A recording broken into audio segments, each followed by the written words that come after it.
Brother workers, commissioners, scoutmasters, and cubmasters, I have been thinking of your work lately, and I have come to the conclusion that you are building better than possibly you know, or at any rate better than you knew when you first took your place in what is now a great brotherhood of service. It is a fine show, and it is growing in importance as it widens its influence day by day.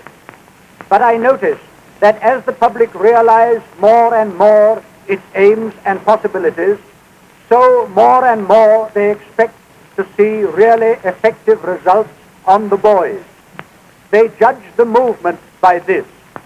Thus, a responsibility rests on the scoutmaster greater than was formerly the case for giving the right application of our methods to his boys.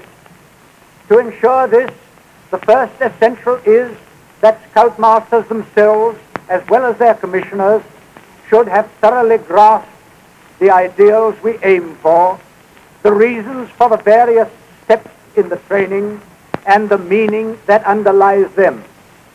To this end, the opening of our Gilwell Park Training School is, to my mind, the most important step that has occurred in the history of the movement since its inauguration. I venture to hope that every commissioner, scoutmaster, and cubmaster who is unable to attend the Gilwell Park course himself will take steps to gain the latest particulars by availing himself of the help now open to him through instructors who have been through that training. In addition to what I have said in aids to scoutmastership, I should like to emphasize the importance of developing in the boys these two qualities, patience and self-elimination.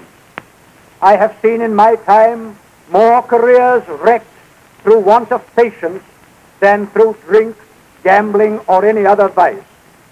By self-elimination, I mean that selfless service for others of which you yourselves are giving so pregnant a personal example.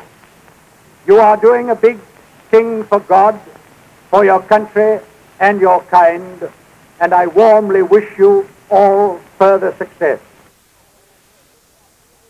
Scouts, why are you so beastly proud of yourselves?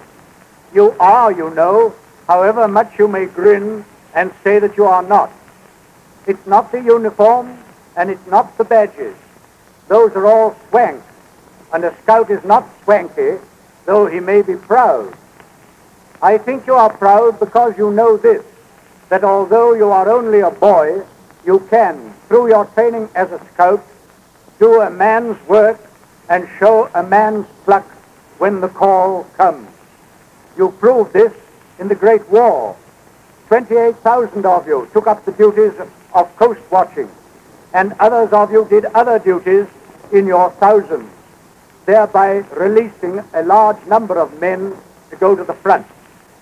100,000 of you who were old enough, or nearly old enough, joined up and went on service.